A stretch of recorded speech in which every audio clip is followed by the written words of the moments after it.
The forest floor shook under the weight of running feet, and Wren Hale pressed herself against the bark of an old pine, her heart pounding so hard she thought the sound alone might give her away. Somewhere behind her, a horn blew twice, sharp and urgent, calling every wolf in the Blackthorn territory back to the clearing. She did not move yet. She counted to 10, the way she always did, when her body wanted to bolt before her mind had caught up, and only then did she push off the tree and start walking toward the sound. She had not been told what the horn meant. Nobody told Wren anything important these days. She was an Omega, the lowest rank in the pack, and Omegas were the last to know and the first to be blamed. She kept her eyes down as she crossed the tree line into the open field where the rest of the pack was already gathering. Dozens of wolves in human form standing shoulder to shoulder, their faces turned toward a raised wooden platform at the far end of the clearing. Cain Ashford stood on that platform like he had been carved from the same stone as the mountains behind him. He was the alpha of Blackthorn, the strongest leader the pack had seen in 2 generations, and even from this distance Wren could feel the pull of his presence, the way the air around him seemed to bend just slightly, as if the whole world was aware of where he stood. He had not smiled in longer than anyone could remember. His mate had died 3 winters ago, taken by a sickness no healer could name, and since then he had ruled with a steadiness that some called strength, and others, quietly, called grief-wearing armor. Beside him stood his beta, a broad-shouldered man named Greer, who had a voice like gravel and a habit of scanning the crowd, as if counting enemies rather than friends. Greer raised a hand, and the murmuring pack fell silent. "The Alpha has made a decision," Greer announced, his words rolling out over the field. "It is time for Blackthorn to have a Luna again." A ripple went through the crowd, gasps and whispers rising and falling like wind through grass. Wren felt her own breath catch, though she could not have said why. It was not her business. It would never be her business. Cain stepped forward, and the platform seemed to hold its breath along with everyone standing before it. "For 3 years, I have led this pack alone," he said. His voice was low, but it carried, the way a stone dropped into still water carries its ripples to every edge. "I will not pretend that has been easy, and I will not pretend I am eager to fill that place beside me. But a pack without a Luna is a pack without balance, and I have let this territory go without balance long enough." He paused, and his gaze swept across the crowd, not landing on any one face, though Wren felt, absurdly, as if it had brushed over her for half a second before moving on. "I will not choose a mate the way my father chose his," Cain continued. "I will not simply pick the daughter of the strongest bloodline and call it done. Blackthorn deserves a Luna who has proven she can stand beside her alpha, not one who was handed the position because of her last name." Greer stepped forward again, unrolling a length of parchment. "The alpha has called for a challenge. Any unmated female wolf within Blackthorn territory, and any female wolf from our allied packs who wishes to compete, may enter. There will be several trials over the coming weeks. Strength, cunning, loyalty, leadership. The wolf who proves herself worthy in all of these will stand beside Cain Ashford as Luna of Blackthorn." The crowd erupted into noise, some of it excitement, some of it calculation. Wren watched as several of the higher-ranked females straightened their spines and lifted their chins, already imagining themselves on that platform. She recognized most of them. Talia Voss, daughter of the pack's finest tracker, known for her speed and her sharp tongue. Brielle Kestrel, whose family had produced 3 betas in as many generations, and who carried herself like she already owned the title she wanted. And a dozen others, all women, who had spent their lives being told they were destined for something more than the life Wren had been handed. Wren was not destined for anything. She had learned that lesson early and thoroughly. She turned to leave before the crowd could crush in around her, but a hand caught her elbow. She flinched, an old habit, and turned to find her friend Ivy standing there, her eyes bright with the kind of excitement Wren had not felt in years. "Can you believe it?" Ivy said, practically bouncing on her toes. "A real challenge. My cousin says wolves are already coming in from 3 neighboring territories." "That's nice," Wren said, and meant it as politely as she could manage, while also meaning nothing at all by it. Ivy tilted her head, studying her, the way she always did, when she thought Wren was hiding something. "You don't seem excited." "Why would I be excited? It has nothing to do with me." "It could," Ivy said, lowering her voice. "Any unmated female, That includes Omegas. Greer didn't say otherwise. Ren almost laughed, though there was no humor in it. Ivy, I organize the supply tents. I don't win challenges. I watch other people win challenges from very far away, usually while carrying something heavy. Ivy opened her mouth to argue, but the crowd was already moving, pulling them apart as pack members surged toward the platform to hear the details of the first trial. Ren let herself be carried along for a moment, before slipping sideways, out of the current, back toward the supply tents where she belonged. She had learned, over 5 long years, exactly where she belonged, and it was never at the center of anything. Her rank had not always been this way. There had been a time, before she turned 16, when her family name meant something in Blackthorn, when people greeted her mother with respect, and her father sat near the front at pack gatherings. Then her father had been accused of selling territory secrets to a rival pack, a crime he swore until his last breath he had never committed, and the pack had believed the accuser instead of him. Her father had been exiled. Her mother had died of what the healers called a broken heart, though Ren suspected it was simply that grief could kill a person just as surely as any sickness. And Ren, only 16 years old, had been stripped of her family's rank and dropped to the very bottom of the pack hierarchy, where she had remained for 5 years, doing the work nobody else wanted, speaking only when spoken to, and disappearing into the background so completely that most of the pack had forgotten her name. Being forgotten, she had discovered, was not entirely a curse. It meant nobody watched her too closely. It meant nobody expected anything of her, which meant she could never fail anyone's expectations, because nobody had any to begin with. It also meant, on days like this one, that she could stand at the edge of a crowd and watch history happen without anyone noticing that she wanted, more than she would ever admit out loud, to be part of it. By the time the sun dipped low over the ridge, the supply tents were full of activity. Wolves from other packs setting up temporary camps, exchanging news, sizing each other up with the particular kind of politeness that barely hid competition underneath. Ren worked through the evening hauling water, checking bedrolls, making sure the fires were properly stocked. It was work she had done 100 times before, work that asked nothing of her except steady hands and a quiet mind, and there was a kind of peace in it that she had come to rely on. She was crouched beside the eastern fire pit, arranging kindling, when she heard raised voices from the direction of the main camp.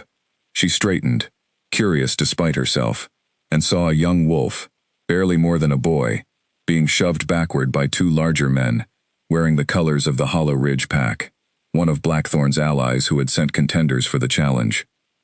"Watch where you're standing," one of the men snapped, and shoved the boy again, hard enough that he stumbled and fell against a stack of firewood, scattering logs across the dirt.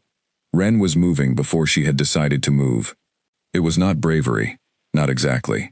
It was simply that she could not watch someone smaller be hurt by someone larger without her body reacting on its own, an old instinct that had never quite left her, no matter how many times the world tried to teach her that stepping forward only invited trouble.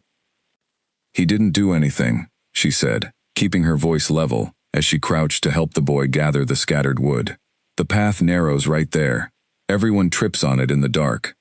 The 2 men turned their attention to her, and she felt the familiar prickle of being assessed and dismissed in the same glance. Her plain clothes, her lowered eyes, the absence of any rank marking on her collar, all of it told them exactly what she was worth in the pack's eyes, which was nothing. "Mind your business, Omega," the taller of the 2 said, not unkindly, simply as a statement of fact, the way one might tell a stray dog to move along. Ren did not argue. Arguing never changed anything, and the boy was already back on his feet, unharmed, brushing dirt from his knees. She handed him the last of the fallen logs and watched the 2 men walk off toward their own fire, already forgetting the entire exchange had happened. "Thank you," the boy said quietly. He could not have been more than 14, still years from his first shift, sent along with the Hollow Ridge delegation to help with camp work, much the way Ren had once been. "Watch that path," Ren told him, gentler now. "There's a route right at the bend, trips up half the newcomers."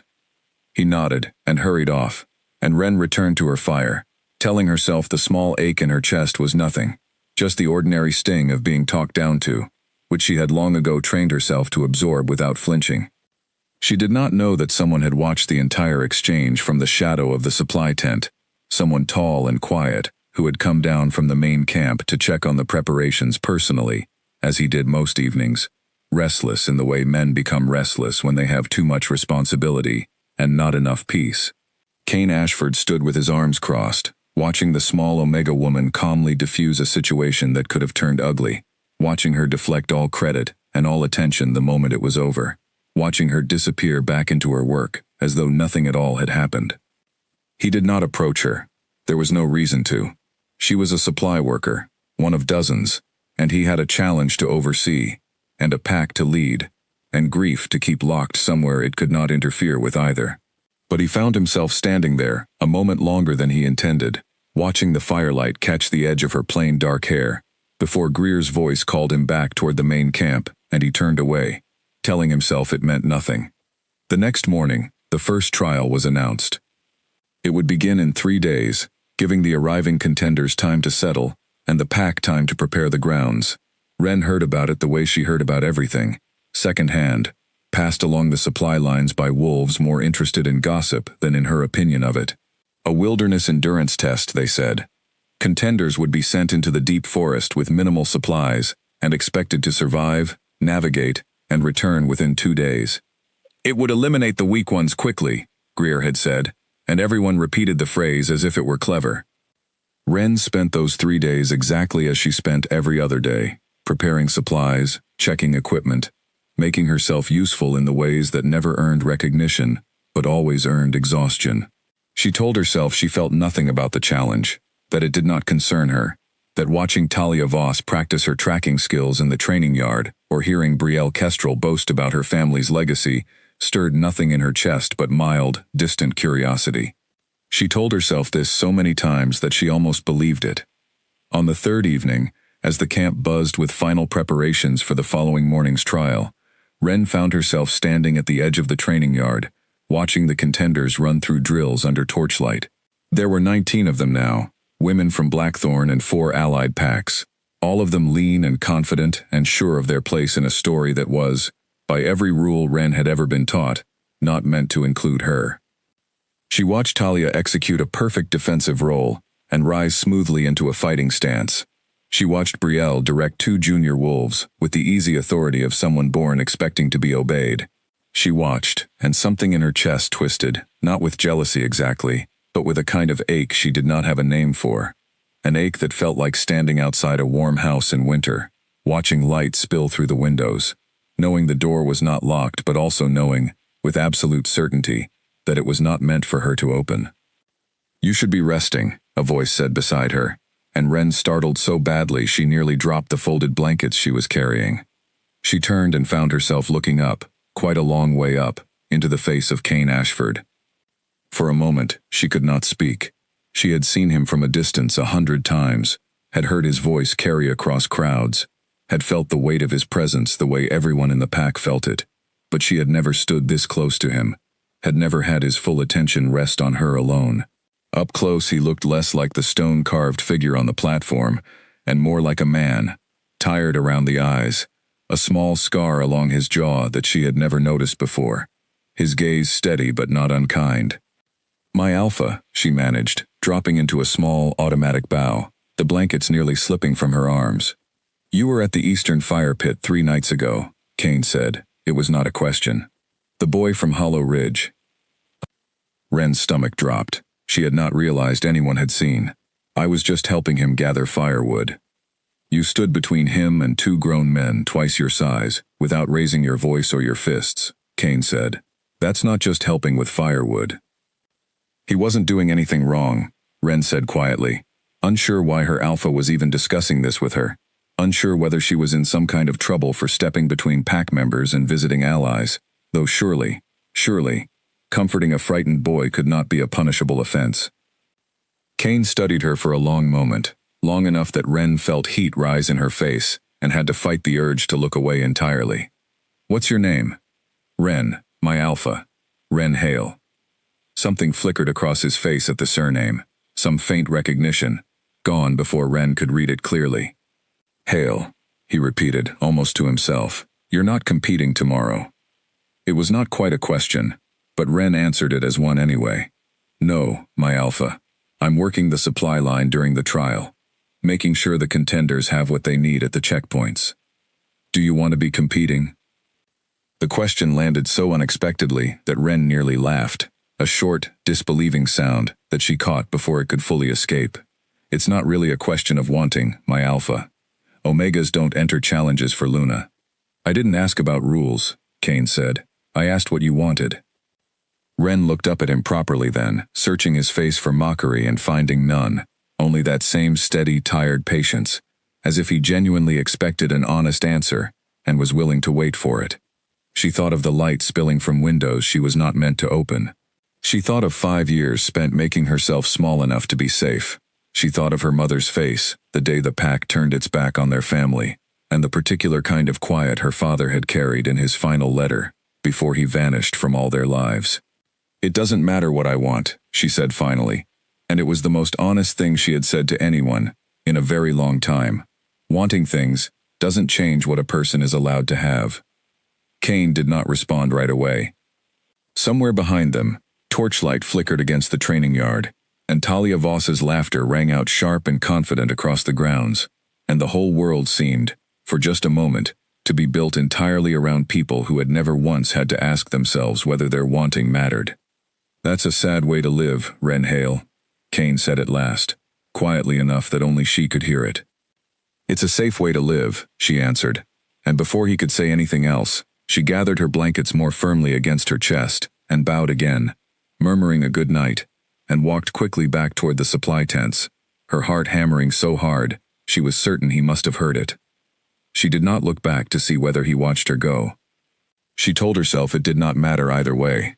But that night, lying on her narrow cot in the supply tent, listening to the wind move through the pines and the distant murmur of contenders preparing for tomorrow's trial, Ren found herself turning the conversation over and over in her mind, unable to set it down. Nobody had asked her what she wanted in 5 years. Nobody had looked at her the way Kane Ashford had looked at her, as though her answer genuinely mattered, as though she were a person capable of wanting things, and not merely a pair of hands meant for carrying blankets and hauling water. It frightened her more than she wanted to admit, how much that single moment had cracked something open in her chest that she had spent 5 careful years sealing shut.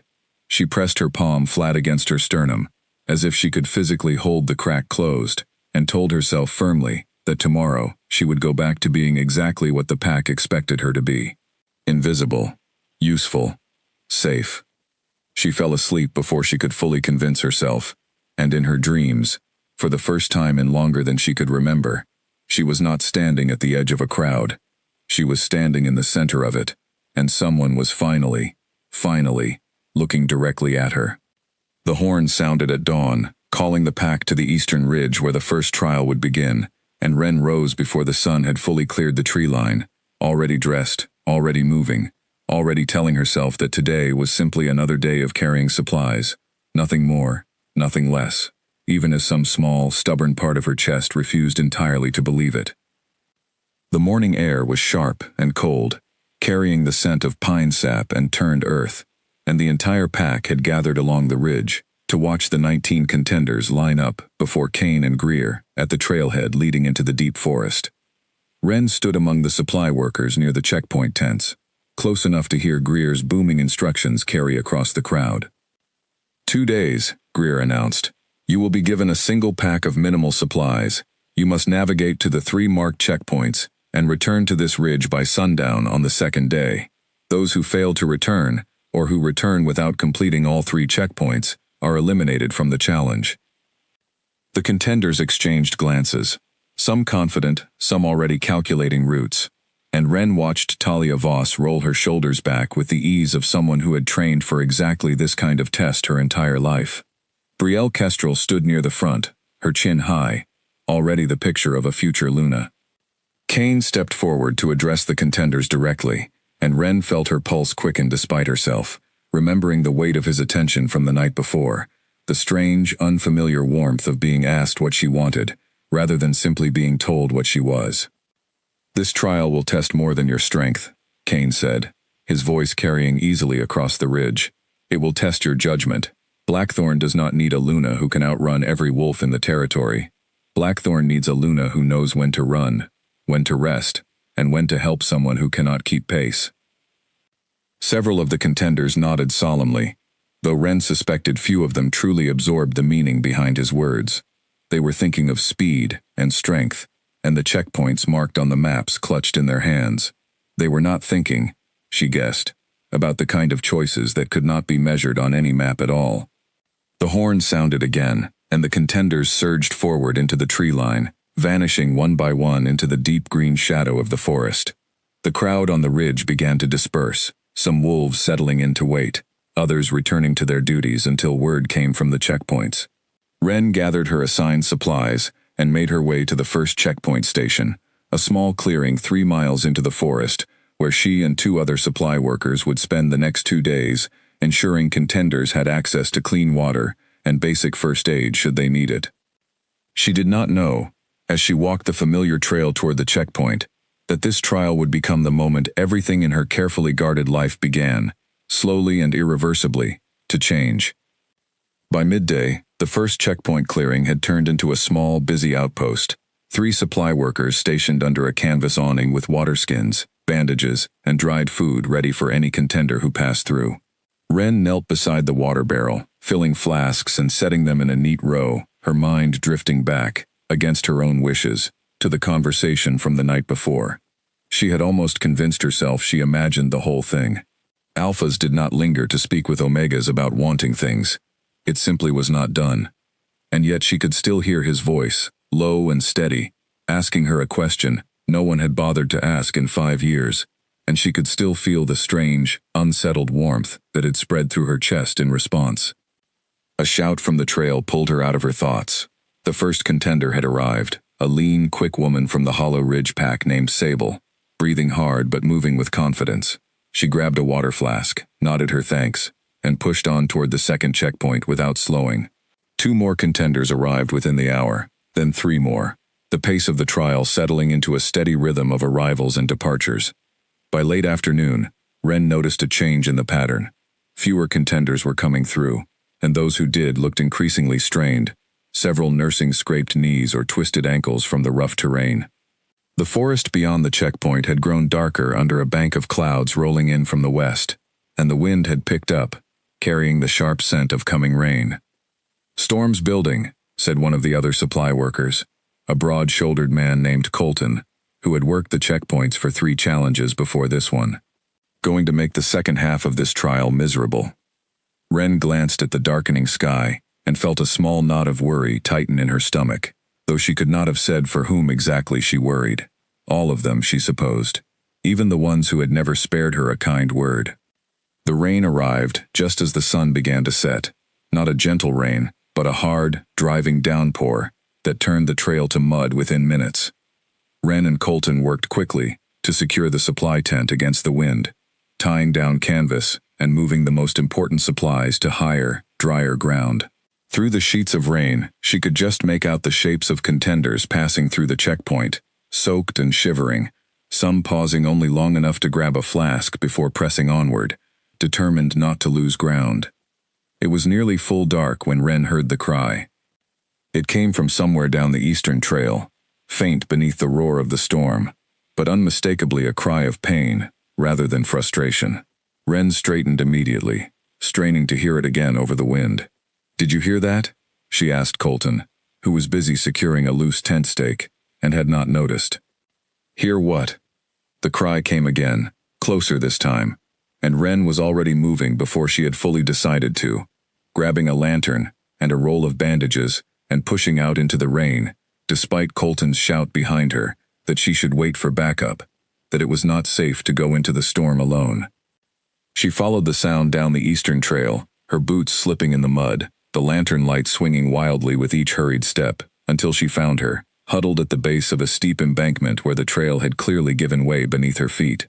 It was Talia Voss, the pack's fastest tracker, the woman everyone had already half-crowned as the next Luna, sitting in the mud with her ankle twisted at a wrong angle, and her face pale with pain, and, more surprising to Ren, with fear.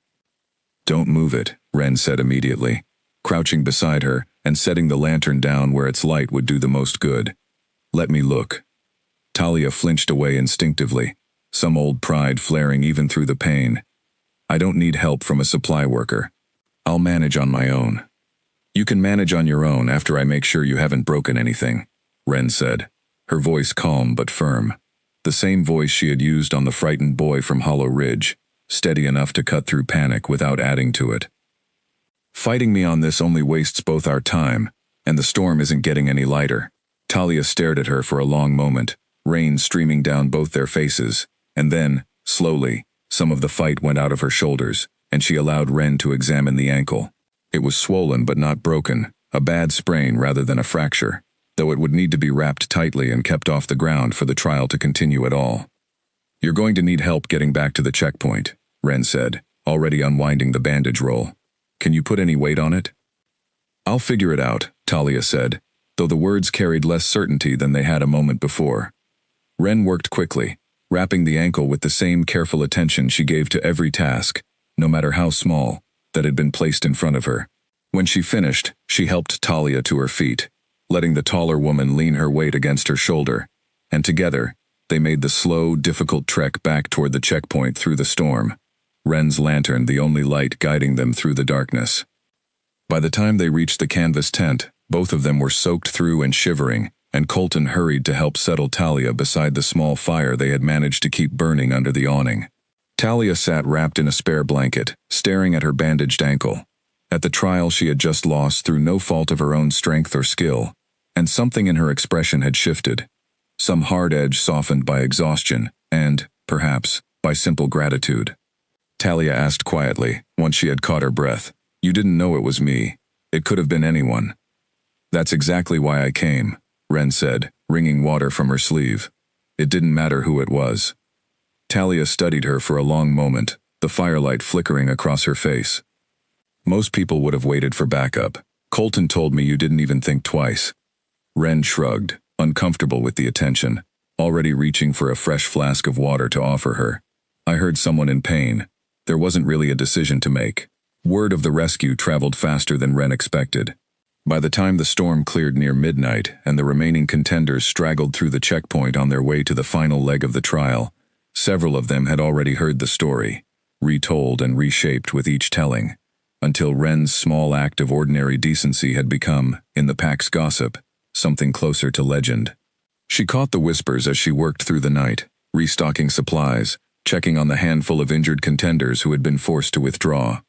She kept her head down and said nothing, uncomfortable with a spotlight she had never asked for and did not know how to stand beneath.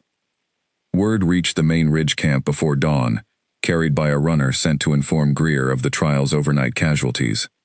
Greer, in turn, mentioned it to Kane during their early morning report, listing the contenders who had withdrawn due to injury, including Talia Voss, and adding, almost as an afterthought, that she had been found and treated by a supply worker who had gone out alone into the storm to reach her. "Which supply worker?" Kane asked, though something in his chest had already guessed the answer before Greer spoke it. "The Hale girl," Greer said. "Same one from the incident with the Hollow Ridge boy, I'm told." Kane said nothing for a long moment, staring out at the gray, rain-washed morning settling over the ridge. He thought of the conversation from 2 nights before, of the quiet, guarded honesty in Ren Hale's voice, as she told him that wanting things did not change what a person was allowed to have. He thought of how easily she had disappeared back into the crowd afterward, as though she expected nothing more from the world than to be overlooked. "Bring her to the main tent when the trial concludes," Kane said finally. "I'd like to thank her personally." Greer raised an eyebrow but did not argue, simply nodding and making a note, and turned to attend to the dozen other pieces of business that came with overseeing a challenge involving 19 contenders and 4 visiting packs. The trial concluded at sundown on the second day, exactly as Greer had announced, with the surviving contenders straggling back onto the ridge in various states of exhaustion. Of the 19 who had entered, only 12 returned, having completed all 3 checkpoints within the allotted time, the rest eliminated by injury, exhaustion, or simple failure to navigate the storm-damaged trails quickly enough. Talia Voss was not among the 12, her ankle too badly sprained to allow her to complete the remaining checkpoints, though she stood at the edge of the crowd anyway, watching the results announced with a complicated expression that Ren, watching from a distance near the supply tents, recognized instantly. It was the look of someone realizing, for the first time, that the story she had always been told about her own inevitable success was not, in fact, guaranteed. Ren had nearly finished breaking down the checkpoint supplies when a young runner found her, breathless from jogging the trail up from the ridge. "The Alpha wants to see you," the runner said. "At the main tent. Now, if you can." Ren's stomach dropped in a way that had nothing to do with excitement and everything to do with panic. In her experience, being summoned by name to speak with the Alpha rarely meant anything good, and 5 years of practiced invisibility had trained every instinct in her body to expect the worst. "Did he say why?" she asked, already gathering her things, already running through every possible mistake she might have made in the last 2 days. "No," the runner said, already turning to jog off toward his next errand. "Just that you should come." Ren walked the trail back toward the main ridge camp with her heart hammering against her ribs, rehearsing apologies for offenses she could not name, bracing herself for a reprimand she did not understand. She had gone out into the storm without authorization. Perhaps that was it. Perhaps Colton had reported her for abandoning her post, for taking an unnecessary risk, for embarrassing the pack by inserting herself into business that was not hers to handle. By the time she reached the main tent, dusk had settled fully over the ridge. Torches lit along the perimeter, casting long shadows across the canvas walls. She hesitated outside, smoothing down her damp, mud-stained clothes as best she could, painfully aware that she looked nothing like the kind of person who should be standing at the entrance to the Alpha's tent. "Go on in," said the guard stationed at the flap, not unkindly. "He's expecting you." Ren swallowed hard, gathered what little courage she had left, and stepped inside. The inside of the tent was warmer than she expected, lit by a low fire and several oil lamps, maps and papers spread across a long wooden table where Kane stood alone, having apparently sent Greer and the other officers away for the evening. He looked up when she entered, and Ren dropped into an immediate bow, her eyes fixed on the packed earth floor. "You wanted to see me, my Alpha." "Sit down, Ren," Kane said, gesturing to a low stool near the fire. "You look like you're bracing for a punishment." "Aren't I?" The words slipped out before she could stop them, and she winced immediately, wondering if honesty had just cost her whatever remained of her standing in the pack. But Kane's mouth curved, not quite a smile but close to one, the first expression she had seen cross his face, that was not carved from stone. "No, you're not." He gestured again to the stool, and this time Ren obeyed, lowering herself onto it carefully, still half expecting the ground to shift beneath her at any moment.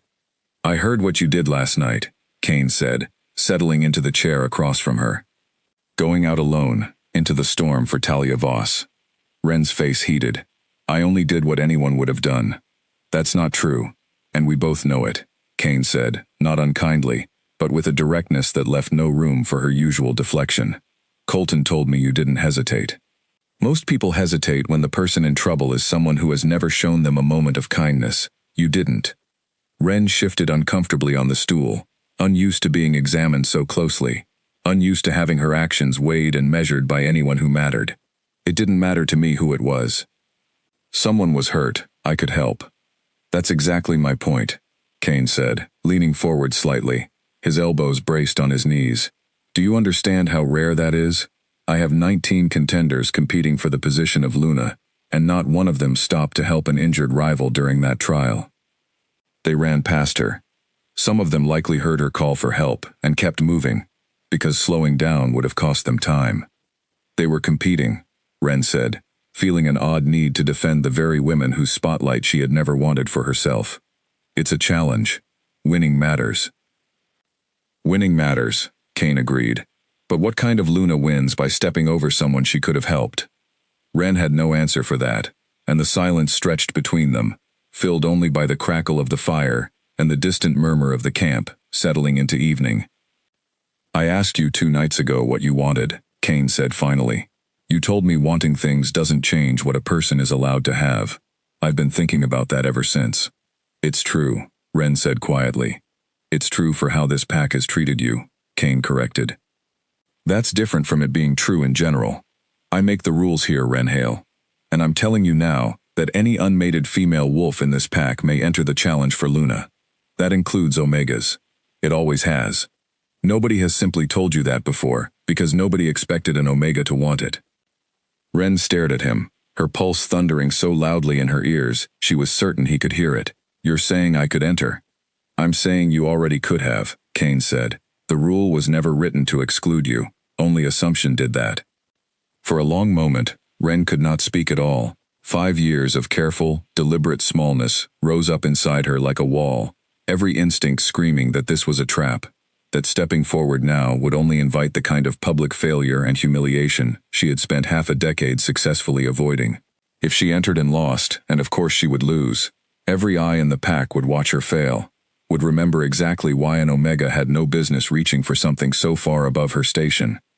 And yet, she thought of Talia sitting in the mud, afraid for the first time in her charmed life. She thought of the frightened boy at the fire pit, and the strange, unfamiliar warmth of being asked, twice now, what she actually wanted, rather than what she was allowed to have. She thought of her mother's face, and her father's absence, and the 5 long years spent making herself invisible in a pack that had once, briefly, seen her family as something worth respecting. "I don't know the first thing about competing for something like this," she said finally, her voice barely above a whisper. "I've spent 5 years learning how to disappear. I don't know how to do the opposite." "Nobody is born knowing how," Kane said. "Talia Voss has spent her whole life training to compete, and she's currently sitting in a healer's tent with her ankle wrapped, out of the running, for at least the next trial. Preparation only carries a person so far. The rest is something else. Something I saw in you 2 nights ago, when you told me the truth instead of what you thought I wanted to hear. And something I saw again last night, when you went into a storm for someone who has never once been kind to you." Ren's hands twisted together in her lap, her heart caught somewhere between terror and a feeling she barely recognized, something that felt dangerously close to hope. "The other contenders will hate me for it." "Some of them might," Kane admitted. "That's a real cost, and I won't pretend otherwise. But I'm not asking you to enter because I want to make anyone's life difficult. I'm asking because I think this pack has spent 5 years being wrong about you, and I'd like the chance to find out if I'm right." Ren sat with that for a long moment, watching the firelight flicker across the maps spread on the table, across the strong, steady lines of Kane Ashford's face, a man who had lost his mate and buried his grief beneath duty, and yet had still noticed, still cared enough to ask a supply worker what she wanted from her own life. "If I enter," she said slowly, testing the words as she spoke them, "I don't want any special treatment. I don't want to be handed anything, because you feel sorry for me, or because you're trying to make a point about fairness. If I compete, I want it to mean something." Something shifted in Kane's expression, approval mixed with something warmer underneath it. "Agreed. You'll be treated exactly like every other contender. No exceptions." Ren nodded slowly, and before her fear could catch up and overrule her, before 5 years of careful smallness could reassert itself and pull her back into the safety of invisibility, she said the words that would change the entire shape of her life. "Then I'll enter the challenge." Kane held her gaze for a long moment, and something passed between them in the quiet of that tent, something neither of them named aloud but both of them felt, a small, fragile spark of possibility neither had expected to find on an ordinary rain-soaked evening in the middle of an ordinary trial. "Good," Kane said simply, and stood, extending a hand to help her rise from the stool. "The second trial begins in 5 days. I'd suggest you spend that time training rather than hauling water." Ren almost laughed at that, a real laugh, surprised out of her before she could stop it. "I don't know the first thing about training for a challenge, my alpha." "Then it's fortunate," Kane said, and for the first time since she had known him, something close to real warmth touched his voice, "that I do." Word spread through the pack before the sun had fully risen the next morning, carried on 100 whispering tongues, each version slightly more exaggerated than the last. By mid-morning, the story had transformed from a simple announcement into something closer to scandal. The Omega girl, Ren Hale, daughter of the exiled traitor, entering the challenge for Luna. Ren felt the weight of every stare as she crossed the training yard that afternoon, having been summoned by Greer to begin the basic instruction Kane had promised. Talia Voss, her ankle still wrapped, watched from a bench near the healer's tent with an unreadable expression. Brielle Kestrel did not bother hiding her contempt, her laughter carrying clearly across the yard as Ren approached, meant to be heard.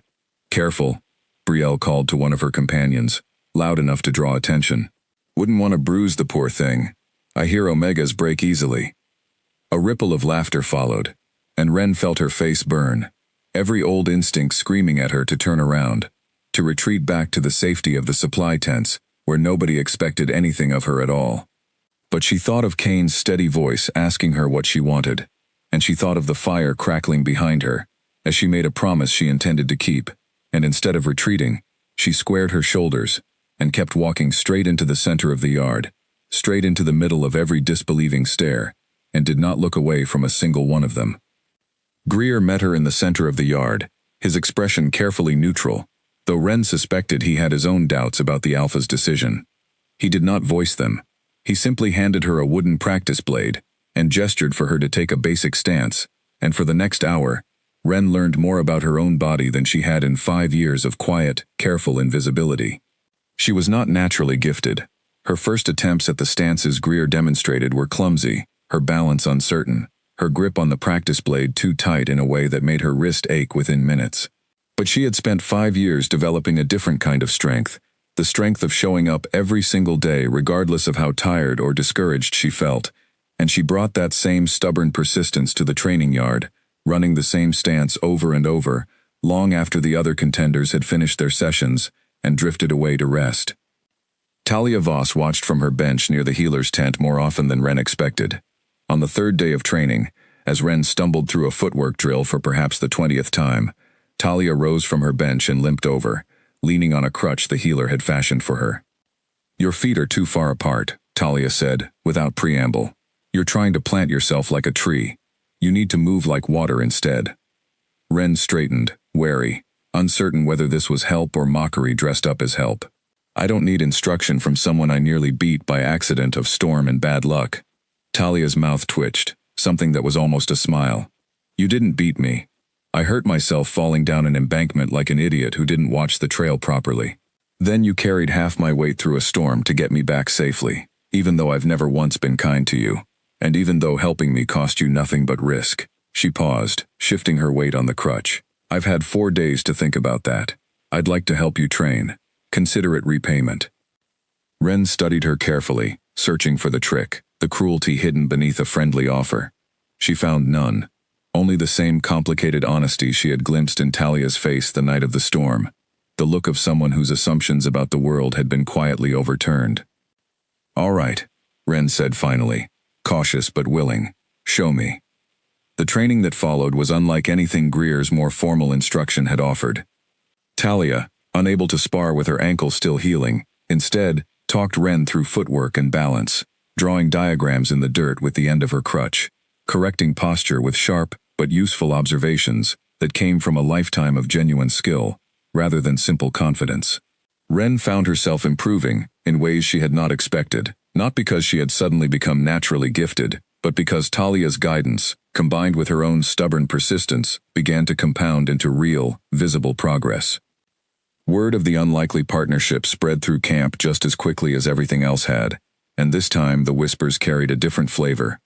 Curiosity, mixed with grudging respect rather than pure mockery. Brielle Kestrel's comments grew sharper as the days passed, her contempt curdling into something closer to genuine alarm, though Ren tried not to notice, tried to keep her focus on the work in front of her rather than the opinions circling around her. Kane watched her progress from a distance most evenings, never interfering directly, never offering the kind of special attention that would undermine the promise Ren had extracted from him in the tent that first night. But Ren noticed him watching all the same, noticed the way his gaze would find her across the training yard, and linger a moment longer than strictly necessary, before he turned back to whatever business had brought him there. She told herself it meant nothing beyond an alpha's natural interest in a contender he had personally invited into the challenge. She told herself this so often that she nearly believed it, except for the small, persistent flutter in her chest each time their eyes happened to meet. 5 days passed in a blur of bruised knuckles, sore muscles, and slowly building confidence, and on the 6th morning, the horn sounded again, calling the pack to the ridge for the announcement of the second trial. 12 contenders remained from the original 19, plus Ren, bringing the total to 13 women standing in a loose line before the platform where Kane and Greer waited. Ren felt every eye in the crowd settle on her, curious, doubtful, some openly hostile, and she forced herself to stand tall despite the pounding of her heart, remembering the promise she had made to herself in the tent 5 days earlier. "This trial will test strategy and cooperation," Greer announced, unrolling a fresh length of parchment. "You will be divided into 3 teams for a joint hunting exercise. Success will be measured not only by results, but by how effectively each contender works within her team. Blackthorn does not need a Luna who can only succeed alone." Ren's stomach tightened as the teams were announced, and she felt a fresh wave of unease when she realized she had been placed alongside Brielle Kestrel and 2 other contenders who had made their contempt for her painfully clear over the past 5 days. She glanced toward Talia, who gave her a small, encouraging nod from the sidelines, unable to compete herself, but clearly invested now in Ren's success in a way that surprised them both. The teams were given their instructions and dispersed toward the forest, and as Ren fell into step beside her assigned teammates, Brielle's voice cut sideways at her without bothering to lower itself. "Try not to slow us down, Omega," Brielle said. "Some of us actually want to win this." Ren said nothing, tucking the insult away with all the others she had absorbed over 5 long years, and followed her team into the tree line, uncertain what the coming hours would demand of her, but determined, for the first time in longer than she could remember, not to disappear from whatever they turned out to be. The forest swallowed them quickly, the morning light filtering thin and green through the canopy overhead. Ren's team consisted of 4 contenders total, herself, Brielle, and 2 others named Sable and Lila, both from allied packs and both clearly aligned with Brielle's leadership from the moment the group set out. The objective was simple in theory and difficult in practice: to track and capture, without harming, 3 marked deer, released into a section of the forest before dawn, using cooperation and strategy rather than brute speed. Brielle took charge immediately, dividing the group into pairs and assigning directions with the easy confidence of someone who had never once doubted her right to lead. Ren found herself paired with Lila, a quiet, watchful woman who said little but observed everything, and the 2 of them were sent to scout the northern section of the assigned territory, while Brielle and Sable took the south. "She doesn't like you," Lila said once they were out of earshot, glancing sideways at Ren as they picked their way through the undergrowth. "I noticed," Ren said dryly, and Lila's mouth curved into something almost like a smile. "She doesn't like anyone who might actually beat her," Lila said. "I've competed against her before, back home. She's fast and she's skilled, but she's never learned how to lose gracefully, because she's never really had to." Ren filed that observation away carefully, the way she filed away every small piece of information that crossed her path, and the 2 of them continued through the forest in companionable silence, reading the terrain for signs of the marked deer. It was Ren, moving quietly along a game trail she recognized from years of hauling supplies through this same stretch of woods, who spotted the first set of fresh tracks pressed into the soft earth near a stream bank. "Here," she said quietly, crouching to examine the print more closely. "These are recent." Within the hour, Lila crouched beside her, impressed despite herself. "How do you know this trail so well?" "I've walked it 100 times carrying water and supplies," Ren said simply. "Nobody notices the person hauling the buckets, but the person hauling the buckets notices everything." They tracked the prints carefully for the better part of an hour, moving slowly and quietly to avoid startling their quarry, and eventually spotted the marked deer grazing in a small clearing ahead, its flank marked with a strip of red cloth tied loosely around its foreleg. Ren felt a surge of triumph, quickly followed by uncertainty about how exactly the 2 of them were meant to safely capture a full-grown deer, without the rest of their team present. "We should signal the others," Lila said, already reaching for the small horn each team had been given, to communicate across the forest. Before she could sound it, a sharp cry rang out from somewhere to the south, distant but unmistakably distressed. Both women froze, exchanging a worried glance. "That's Sable," Lila said, her face paling. "I'd know her voice anywhere." Ren's instincts, the same instincts that had sent her running into a storm 5 nights earlier, flared instantly to life. "Go help her. I'll stay with the deer and keep it in sight until you're back." "Are you sure? If we lose this deer now, after tracking it this long, someone might be hurt," Ren said, already turning toward the sound. "The deer matters less than that." Lila hesitated only a moment, before nodding, and sprinting south through the trees. And Ren, torn between following and staying, made the same choice she had made for as long as she could remember, the choice to help, rather than to protect her own advantage. She jogged after Lila, keeping just far enough behind to track the direction without losing sight of the terrain they had already covered, and within minutes she found the source of the cry. Sable was pinned beneath a fallen branch that had given way from an old rotted tree, her leg trapped and her face twisted in pain, while Brielle stood over her, shouting instructions that seemed to accomplish nothing, beyond adding panic to an already tense situation. "Move it off her. Don't just stand there," Ren said sharply, dropping to her knees beside Sable, and assessing the branch's weight and angle within seconds. "I'm trying," Brielle snapped, though her attempts had clearly been more frantic than effective. "You're pulling from the wrong side," Ren said, already positioning herself at the base of the branch where its weight would shift most easily. "Lila, brace her leg so it doesn't twist when the branch moves. Brielle, when I say lift, you pull from the top, not the middle."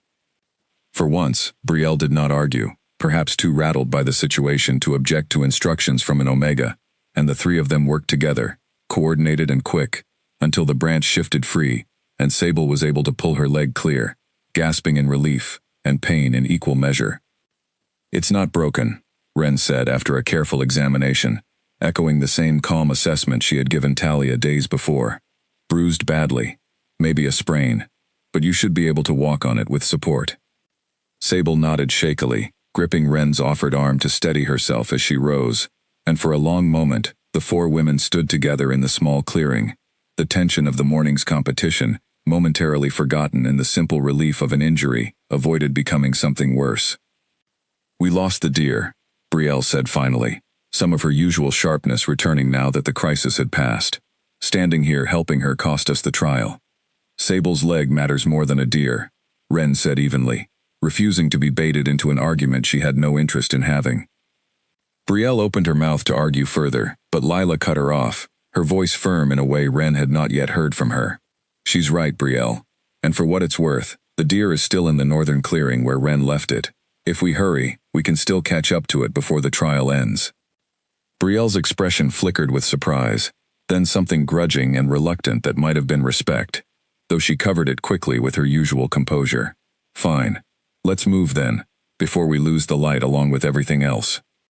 They half-carried, half-supported Sable back toward the checkpoint where the trial's healers waited, and once she was safely settled and being tended to, the remaining three women pushed onward toward the northern clearing, working together now, with a wary, unspoken truce that had not existed that morning. The marked deer was still grazing exactly where Ren had left it, undisturbed by the delay, and this time, working as an actual team rather than a collection of competing individuals, they managed to guide the animal calmly toward the capture point, using patience and coordination rather than force.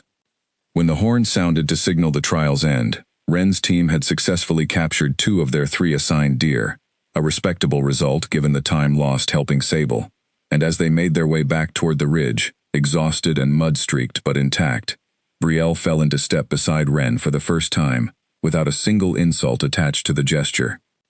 "That was a good call," Brielle said stiffly, clearly finding the admission difficult. "About Sable, I would have kept trying to pull the branch wrong until someone else got hurt too." "You would have figured it out," Ren said, unwilling to accept credit that felt too large for the moment. "Maybe," Brielle said, and then, after a pause that seemed to cost her something, added, "Maybe not as fast as you did, though." It was not friendship, not yet, and Ren suspected it might never fully become that, given how differently the two of them had been shaped by the pack's hierarchy. But it was something, a small crack in the wall of contempt that had surrounded Ren since the moment she entered the challenge, and as they emerged from the tree line onto the ridge where the rest of the pack waited to hear the results of the second trial, Ren allowed herself, cautiously, to feel something she had not felt in 5 long years. She allowed herself to feel like she belonged. The results of the second trial were announced that evening, beneath a sky streaked orange and violet with the last light of the day. Kane stood on the platform, listing each team's performance in turn, and when he reached Ren's team, he noted their capture of 2 deer, alongside the delay caused by tending to an injured teammate, framing it not as a weakness, but as precisely the kind of judgment he had spoken of on the morning the trial began. Ren felt the weight of the crowd's attention differently this time.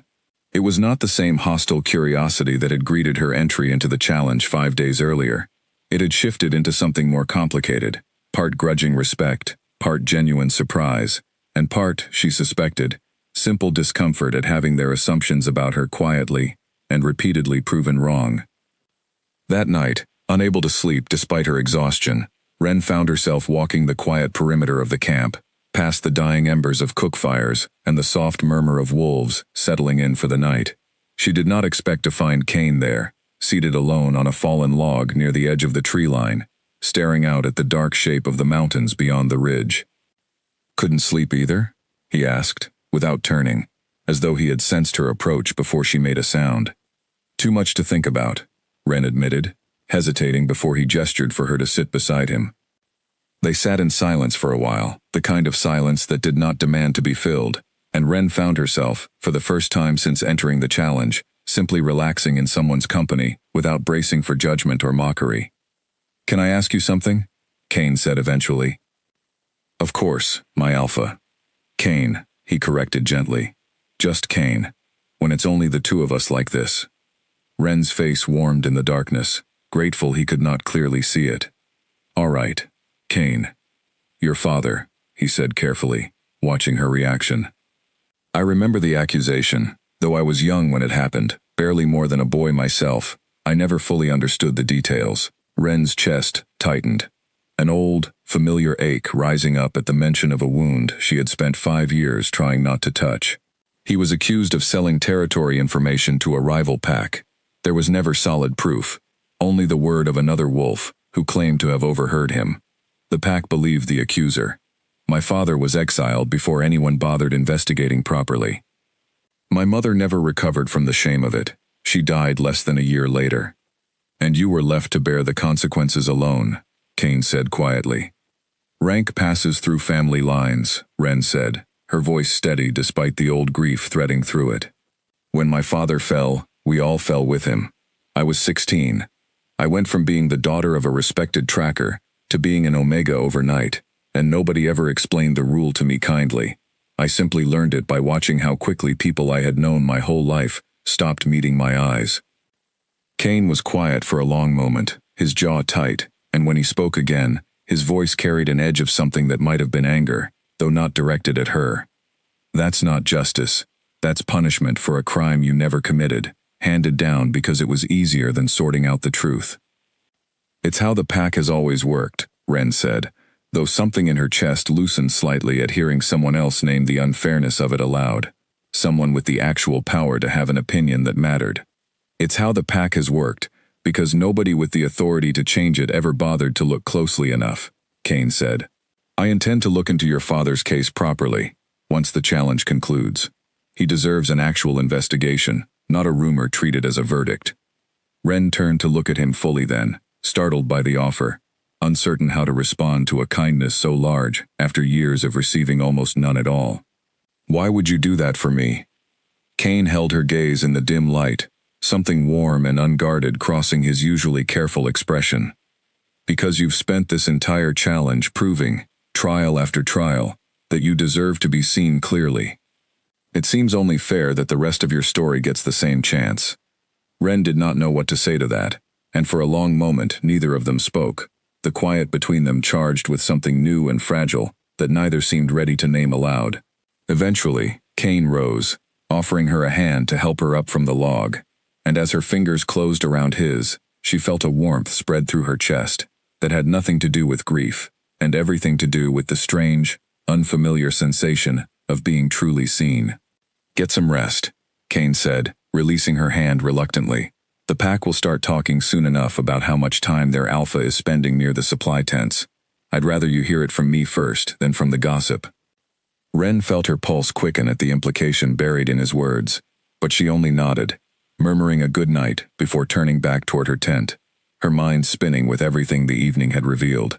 She was not the only one who noticed the growing closeness between them.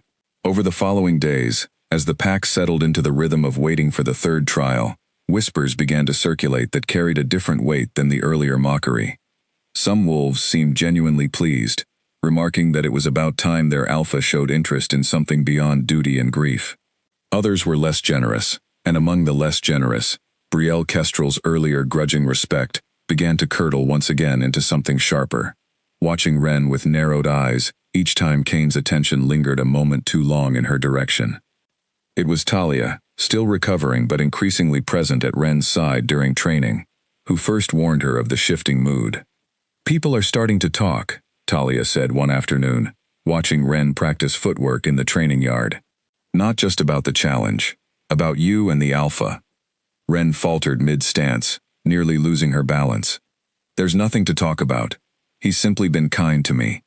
Talia raised an eyebrow, unconvinced. Kindness doesn't usually involve an alpha sitting alone with an omega under the stars, or promising to reopen a 5-year-old case just because she asked him a hard question. "I didn't ask him to do that," Ren said quickly. "He offered." "I believe you," Talia said, her tone gentler now. "I'm not warning you because I think you're doing anything wrong. I'm warning you because some of the other contenders, Brielle especially, aren't going to see it that way. They're going to see an omega using unfair influence to win a challenge she has no business winning in the first place, at least in their minds. And people who feel threatened rarely fight fair." Ren absorbed the warning with the same steady calm she brought to every difficult truth life had handed her, though beneath that calm, a small kernel of worry took root and began, slowly, to grow. Talia's warning proved accurate faster than Ren expected. Within 2 days, the whispers had sharpened into something closer to open hostility, and Ren began noticing small cruelties woven carefully into the ordinary rhythm of camp life, cruelties designed to look like accidents to anyone not paying close attention. Her training equipment went missing the morning of a scheduled session, forcing her to borrow ill-fitting gear from a sympathetic junior wolf. Her name was left off a supply list for a shared meal, leaving her without food until Ivy noticed and quietly corrected the oversight. Small notes appeared, unsigned, tucked into her bedroll or left where she would find them, each one reminding her in careful, deniable language that she did not belong, that she was only being tolerated because the alpha had taken an unusual interest in her, that the moment his attention wandered elsewhere, she would be nothing again. Ren said nothing to Kane about any of it. She told herself it would only complicate things further, would only confirm the whispers that she was seeking his protection, rather than earning her place through her own effort. Instead, she absorbed each small cruelty the way she had absorbed cruelty for 5 long years, quietly, without complaint, though the weight of it began, slowly, to press against the fragile confidence she had only just begun building. The pressure came to a head 6 days after the second trial, during a communal training session, meant to prepare all remaining contenders for whatever the third trial might demand. Greer had organized a sparring exercise, pairing contenders at random, to test their improving combat skills, and Ren felt her stomach drop when the pairings were announced, and she found herself matched directly against Brielle Kestrel. The training yard fell unusually quiet as the 2 women stepped into the sparring circle, the assembled contenders and onlookers sensing, correctly, that this match carried weight beyond simple practice. Brielle's expression had lost all trace of the grudging respect she had shown after the second trial, replaced instead by something colder and more calculated. "Let's see how well the alpha's little pet actually fights," Brielle said, loud enough for the whole yard to hear, when there's nobody around to rescue her. Ren's face burned, but she said nothing, settling into the stance Greer and Talia had spent weeks drilling into her muscles, waiting for the signal to begin. The match began fast and hard, Brielle pressing her advantage immediately, testing Ren's defenses with quick, sharp strikes that Ren barely managed to deflect. Ren had improved significantly over the past weeks, but Brielle had trained for combat her entire life, and the gap in raw skill was immediately, painfully obvious. Ren found herself on the defensive, giving ground steadily, absorbing blow after blow to her forearms, as she struggled simply to protect herself, rather than mount any real offense. The crowd watched in tense silence, and Ren caught, at the edge of her vision, Kane's arrival at the training yard, his expression darkening as he took in the one-sided nature of the match. He made no move to intervene, holding to the promise he had made her weeks ago about treating her exactly like every other contender, but Ren could feel the tension radiating from him all the same, could sense how badly he wanted to step between them. She could not let him.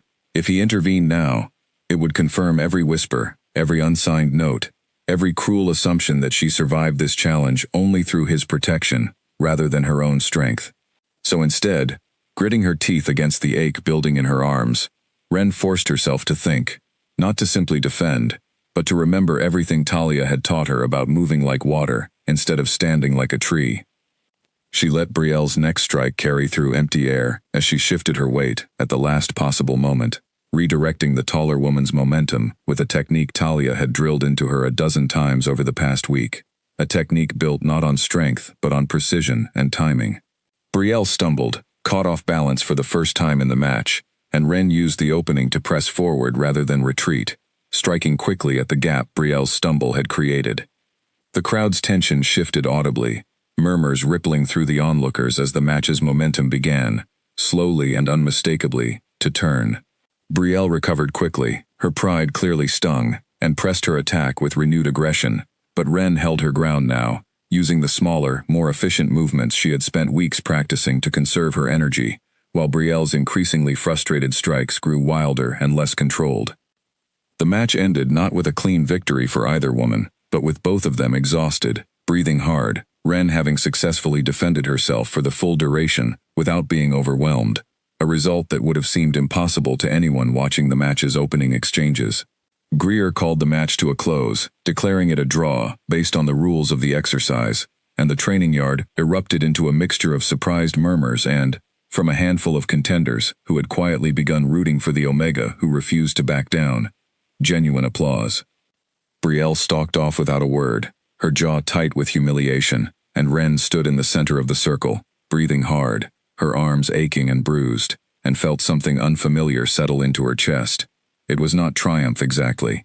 It was something steadier than that, something closer to the simple, solid knowledge that she had stood her ground when everyone expected her to fall, and had not needed anyone's rescue to do it. Kane approached once the crowd had begun to disperse, his expression carefully neutral, though his eyes carried a warmth he did not bother fully hiding. "That was impressive." "I didn't win," Ren said, still catching her breath. "You weren't supposed to win against someone with Brielle's training," Kane said. "You were supposed to survive, and prove you could hold your ground under real pressure. You did both." Ren allowed herself a small, tired smile, the ache in her arms feeling, for the first time, less like punishment and more like proof of something earned. "I had good teachers." "You had good instincts," Kane corrected gently. "The rest was simply you refusing to give up on them." That evening, Ren found one more note tucked into her bedroll, the handwriting sharper and angrier than the previous ones had been. She read it once, felt the old familiar sting of cruelty rise in her chest, and then, instead of tucking it away in silence as she had all the others, she folded it carefully and set it aside, deciding, for the first time in 5 years, that she would not let someone else's fear of her own becoming define how much space she allowed herself to take up in the world. She was still an Omega by rank. She was still, in the pack's careful hierarchy, near the very bottom of everything that supposedly mattered. But standing in that sparring circle, refusing to fall, she had discovered something the rank could never fully account for, something that had nothing to do with bloodlines or titles, and everything to do with the quiet, stubborn strength she had spent 5 long years building, without anyone, including herself, fully realizing it was there. 10 days later, the pack gathered once more on the ridge for the announcement of the third and final trial. Only 8 contenders remained, the field having narrowed steadily through injury, withdrawal, and the simple attrition of a challenge designed to test far more than physical strength. Ren stood among them, her arms still faintly bruised from the sparring match, her confidence, though still fragile in places, considerably steadier than it had been 3 weeks earlier when she first stepped forward to enter the challenge. Greer addressed the assembled crowd, his voice carrying the particular weight that came with announcing the final and most important test. "The first 2 trials tested strength, strategy, and judgment," Greer said. "This final trial tests something the pack has needed since the day we lost our last Luna. It tests leadership. Each contender will be given full authority over a section of the pack for 3 days, responsible for organizing a genuine need within our territory. You will not be judged on how loudly you command, but on how effectively you serve." Blackthorn's next Luna will be the wolf who proves she understands that leadership is not a reward. It is a responsibility. Wren felt her stomach tighten with a mixture of nerves and something that, to her own surprise, felt almost like readiness. She had spent 5 years serving the pack in ways nobody noticed or thanked her for. Ways that had taught her, without her ever realizing it, exactly the kind of quiet, practical leadership Greer was describing. The 8 contenders were each assigned a section of pack business to oversee. Some were given the task of organizing the territory's autumn harvest, others tasked with settling a long-standing dispute between 2 neighboring families. Still others handed responsibility for training the youngest pack members in basic safety skills. Wren, when her assignment was announced, felt a flicker of surprise mixed with quiet determination. She had been assigned to oversee the resettlement of a section of the pack's border territory that had been damaged during a recent storm. Families displaced from homes weakened by fallen trees and flooded ground. Resources stretched thin as the pack scrambled to house everyone before the coming cold season. It was not a glamorous assignment. There would be no dramatic rescue, no obvious display of strength or cunning. It was simply hard, unglamorous work, coordinating supplies, settling frightened and frustrated families into temporary shelters, mediating small disputes over limited resources, and Wren suspected, watching the other contenders receive their own assignments, that several of them viewed their tasks as beneath the dignity of a future Luna. She did not share that view. She had spent 5 years doing exactly this kind of unglamorous work, and she understood, in a way the higher-ranked contenders could not fully grasp, that this was precisely the work that held a pack together when nobody was watching, when there was no glory to be earned, only genuine need waiting to be met. She threw herself into the assignment from the first morning, waking before dawn to walk the damaged border territory herself, assessing which families needed shelter most urgently, which resources could be redirected without creating new shortages elsewhere, which disputes stemmed from genuine scarcity, and which stemmed simply from fear and exhaustion looking for somewhere to land. She organized the supply lines with the same careful efficiency she had brought to the checkpoint tents during the first trial, and she settled disputes not by asserting authority, but by listening, patiently and fully, until frightened families felt heard rather than simply managed. By the second day, word had begun to spread through the pack that something different was happening in the resettlement camp. Families who had arrived frightened and resentful, expecting to be shuffled through bureaucratic process with little regard for their actual needs, instead found themselves genuinely cared for, their concerns addressed individually, rather than dismissed in favor of efficiency. Wren remembered names. She remembered which families had young children who needed extra blankets, which elderly wolves needed shelters positioned closer to the healer's tent, which disputes over resources stemmed from old grudges that needed careful, patient mediation, rather than simple division of supplies. On the second evening, as Wren made her rounds checking on the temporary shelters before nightfall, she found an elderly wolf named Greta sitting alone outside her small tent, staring out at the darkening tree line, with an expression of deep worry. "Is everything all right?" Wren asked, crouching beside her. "My grandson," Greta said, her voice tight with fear. "He went out this afternoon to look for our old family belongings, in what's left of our home. He hasn't come back, and it's nearly dark." Wren's chest tightened with familiar urgency. "How old is he?" 12. Barely old enough to shift, and he's never been strong at finding his way through unfamiliar terrain, especially not with the storm damage changing all the old landmarks. Wren did not hesitate. She gathered 2 of the resettlement camp's most capable young wolves, along with lanterns and a length of rope, and set out immediately into the damaged border territory, following the general direction Greta indicated her grandson had taken. The terrain was treacherous in the fading light, fallen trees and flooded ground making familiar paths nearly unrecognizable. But Wren pressed forward with the same steady determination that had carried her through a storm weeks earlier, for a stranger who had never shown her kindness. They found the boy nearly an hour later, huddled beneath the remains of a fallen tree, his ankle caught between 2 heavy branches, tears streaking his frightened face as darkness closed in fully around them. Wren worked quickly and calmly, directing her 2 helpers to carefully shift the branches while she kept the boy talking, kept him calm, kept his panic from making an already difficult extraction more dangerous than it needed to be. By the time they carried him back to the resettlement camp, his ankle bruised but unbroken. Greta was waiting anxiously at the edge of the firelight, and the sight of her grandson safe in Ren's arms broke something open in the old wolf's careful composure. She wept openly, gathering the boy close, and then turned to Ren with an expression of gratitude so raw and unguarded that Ren felt her own eyes sting with unexpected emotion. "You didn't have to go out there yourself," Greta said. "You could have sent others while you stayed here managing everything else." "He's part of this camp," Ren said simply. "That makes him my responsibility, same as everyone else here." Word of the rescue spread through the resettlement camp overnight, and by the third and final day of the trial, something had shifted noticeably in how the displaced families spoke of their temporary leader. It was not admiration built on impressive displays of strength or clever strategy.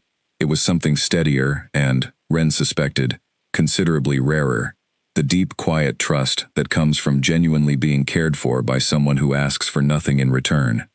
When Greer arrived on the final evening to assess each contender's section of the trial, he found Ren's resettlement camp calm and well-organized, families comfortably settled, disputes resolved, morale steady despite the hardship of displacement. He spoke with several families directly, and Ren watched from a distance as Greta, still holding tightly to her grandson's hand, spoke to Greer with an intensity that carried clearly across the camp, even without Ren hearing the exact words. Whatever Greta told him, Greer's expression, when he finally approached Ren to conclude his assessment, carried something Ren had never before seen directed at her. It was not the careful neutrality he usually maintained. It was genuine, unguarded respect. "You should know," Greer said quietly, "that in 30 years of watching contenders vie for positions of authority in this pack, I have rarely seen leadership that looked less like commanding and more like simply caring, and I have never seen it produce results this steady in so short a time." Ren, exhausted and quietly proud in a way she had never before allowed herself to feel, could only nod, uncertain how to accept praise she had spent 5 years training herself never to expect.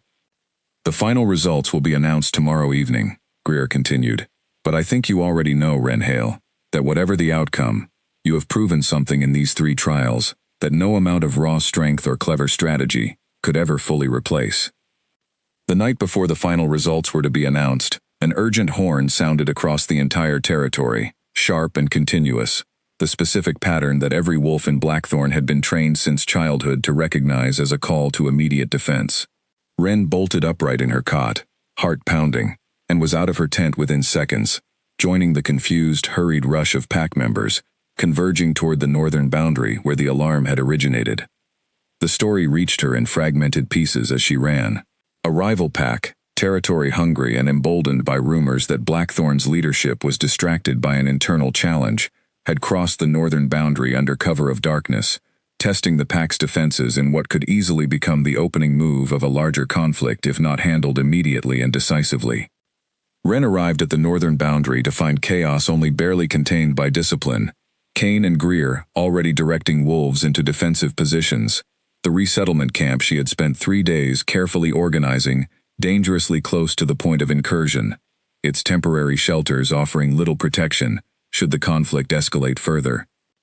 Her stomach dropped as she realized the danger. Greta, her grandson, dozens of displaced families, already vulnerable, already frightened, camped directly in the path of whatever was unfolding at the boundary. She did not wait for instructions.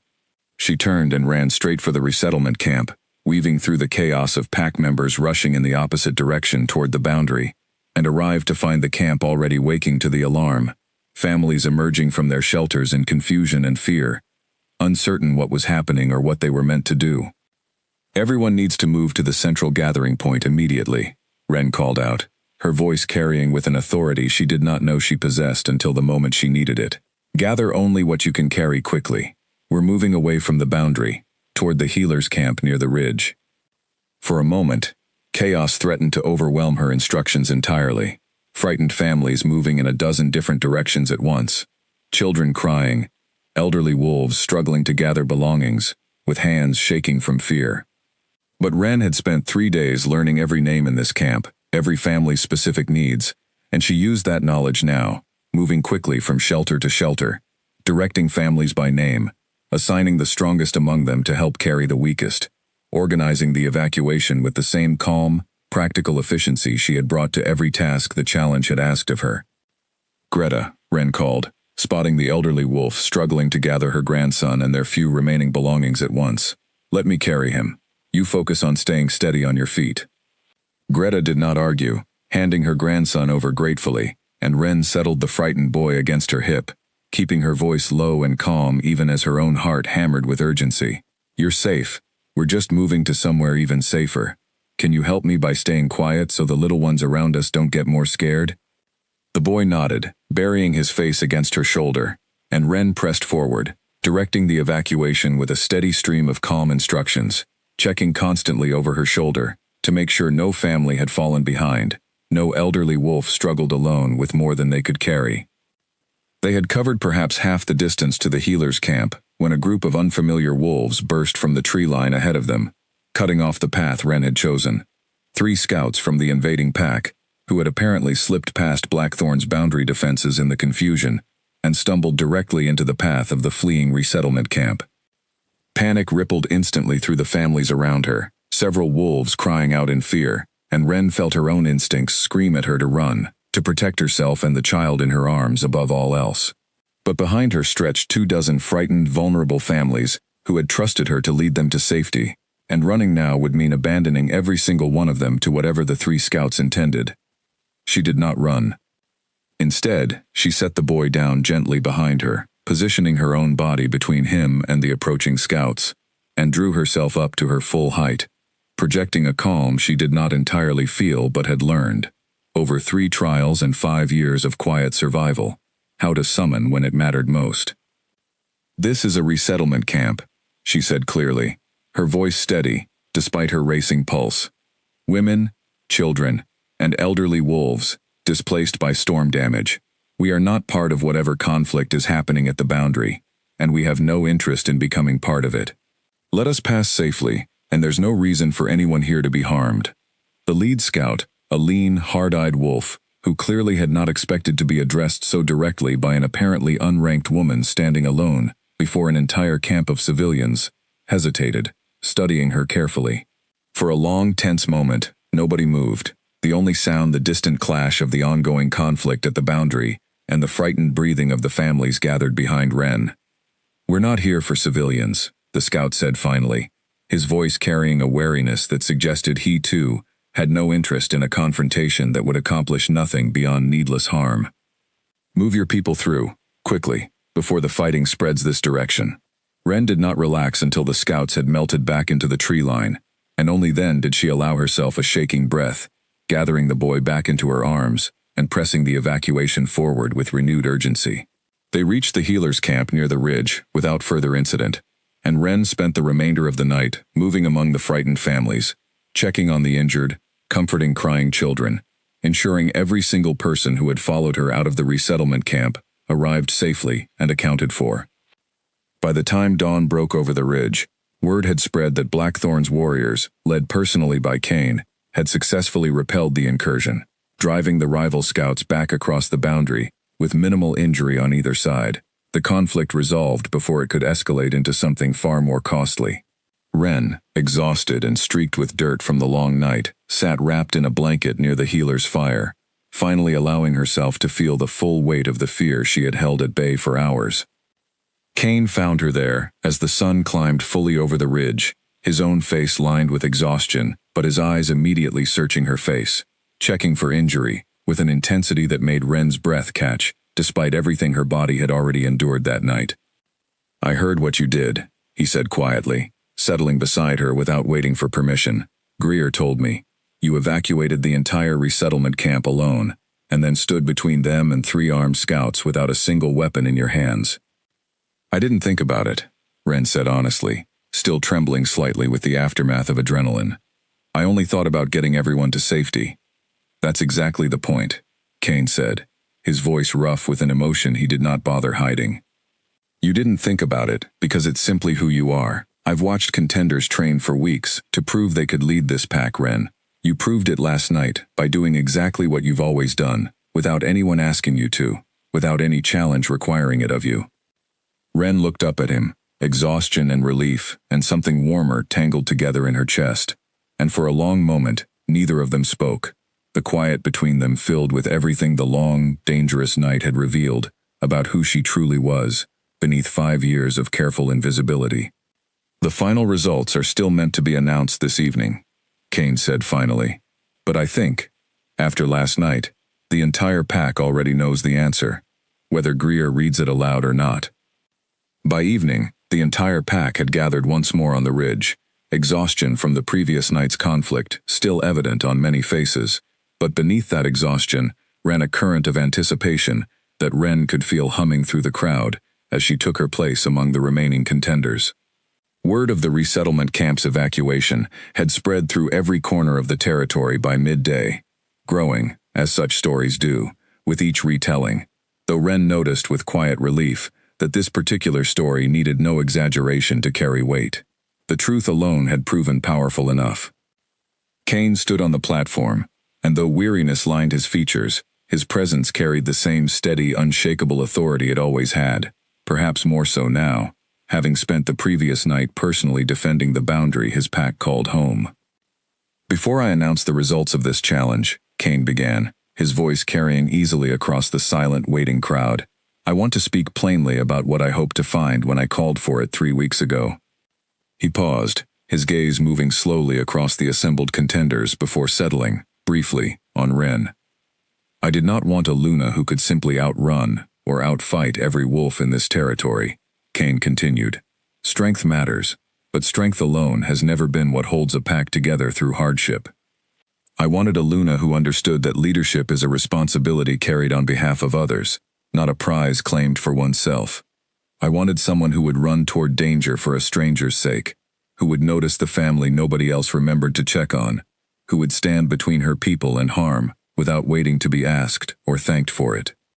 The crowd remained utterly silent, hanging on every word, and Ren felt her heart pounding so hard she was certain the entire ridge must be able to hear it. "3 weeks ago," Kane said, "this pack watched a supply worker step between 2 grown men and a frightened boy without hesitation.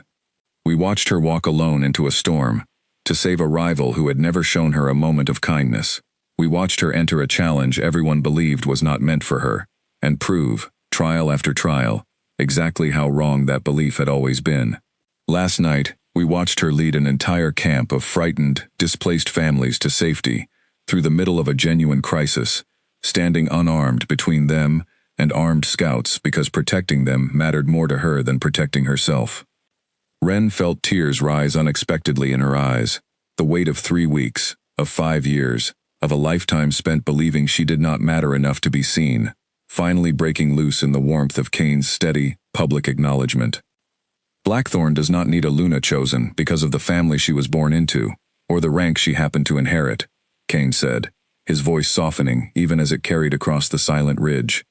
"Blackthorn needs a Luna who has already proven, again and again, long before any challenge ever asked her to, exactly what kind of leader she intends to be." He stepped down from the platform then, crossing the distance toward the contenders gathered below, and stopped directly before Ren, extending his hand toward her, exactly as he had the night beside the fallen log weeks earlier. "Ren Hale," he said, loud enough for the entire pack to hear clearly. "Will you stand beside me as Luna of Blackthorn, not because a challenge declared you the winner, but because you have shown this entire pack, myself included, precisely what it means to lead with courage and with care?" For a moment, Ren could not move, could not speak. 5 years of careful invisibility, rising up one final time, to whisper that this could not possibly be meant for her, that surely there had been some mistake, that the door she had always assumed was locked could not possibly, after everything, be standing open before her now. But she thought of the storm, and the sparring circle, and the resettlement camp, and the boy she had carried through the darkness, while armed scouts blocked her path.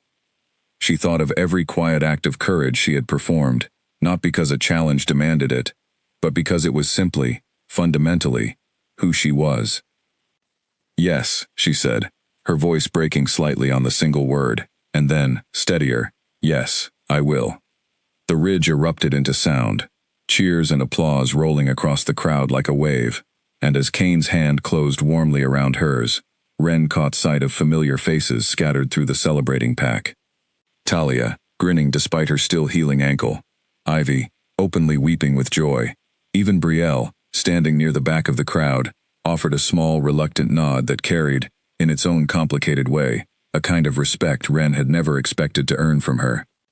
Somewhere near the edge of the ridge, Greta stood with her grandson's hand held tightly in her own, both of them watching with expressions of open, unguarded gratitude, and Ren felt the full weight of everything the past 3 weeks had built settle into her chest, not as a burden, but as something closer to home. In the weeks that followed, true to his word, Kane opened a full investigation into the accusations that had exiled Ren's father 5 years earlier, and the truth, once properly examined, emerged exactly as her father had always sworn it would. The original accuser, driven by old jealousy and a long-buried grudge, had fabricated the entire story, and though 5 years could never be fully returned to the family that had lost so much because of it, the pack's formal acknowledgement of the injustice brought Ren a measure of peace she had not known she still needed. She took her place beside Kane, as Luna of Blackthorn, not as the polished, naturally gifted leader the pack might once have expected, but as exactly who she had always been, underneath 5 years of careful smallness, quiet, steady, endlessly willing to run toward whoever needed help most, regardless of what it cost her, or whether anyone ever noticed. The pack that had once looked straight through her, now looked to her, in moments of crisis, and moments of quiet both, and Ren Hale, once the lowest-ranked wolf in Blackthorn territory, discovered that the door she had always believed was locked, had, in fact, simply been waiting for someone brave enough, and kind enough, to finally step through it.